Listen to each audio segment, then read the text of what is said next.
Perfect peace is also more than the absence of conflict. It's much more than the absence of conflict. It's the combination of completeness and wholeness, and it's a direct result of faith in Jesus Christ and his finished work on the cross.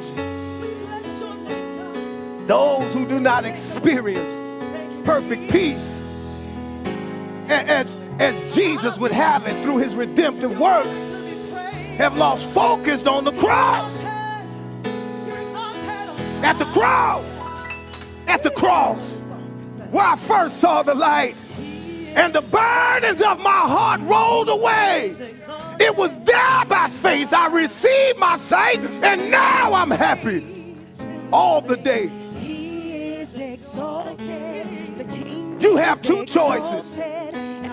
You can look at your life and your problems in relationship to your own ability to fix it, or you can focus on God and view your problem in relationship to the abilities of God.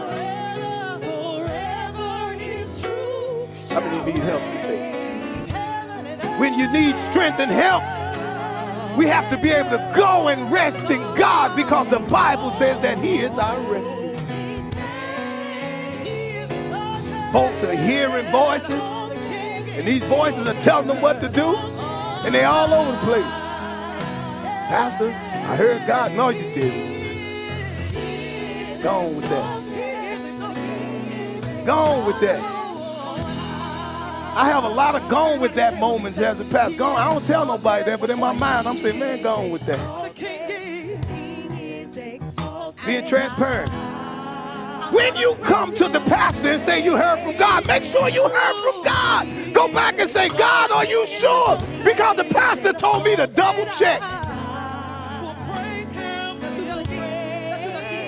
We're hearing voices in the noisiness of life. And those voices are mixed with noise, and that we're confusing it for God. You hear the voice of God in the silence of life. It's in the silence of the heart that God speaks.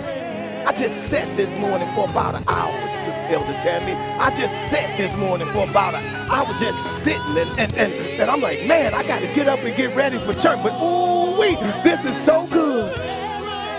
You ever had one of those ooh-wee moments where you were just sitting in the, I wasn't doing a whole lot of chanting and praying. I wasn't singing all that. I wasn't doing all that. I was just sitting in the presence of God. It was just like being at a good smorgasbord on a cruise ship. I was just sitting in the presence of God. And I could say, man, you got to get up and you got to get ready. For y'all lucky I'm here today because I was sitting in the presence of God.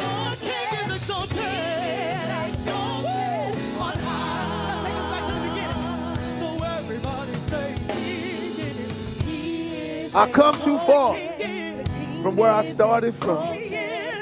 Elder Cole, I come too far from where I started from. I can't quit now. I come too far from where I started from.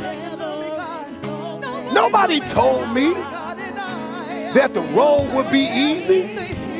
Nobody promised me smooth sailing. Nobody promised me that I was gonna have everything that I always wanted, and nobody was gonna die around me. Nobody told me that I wouldn't have pain, and that I wouldn't have affliction, and that I wouldn't experience hurt, and that I wouldn't experience life. Nobody told me that. But even in all that, I still, like the songwriter, I don't believe he brought me this far to leave me. God is saying that I'm still in control. This is for somebody tonight. God is saying that I'm still in control. For everybody whose name was mentioned on our prayer list tonight. And I won't go through those names, but God is saying to you, if you're listening, and God is saying to you, if you're standing in intercession for that person, that God is saying that I'm still in control. Don't quit now.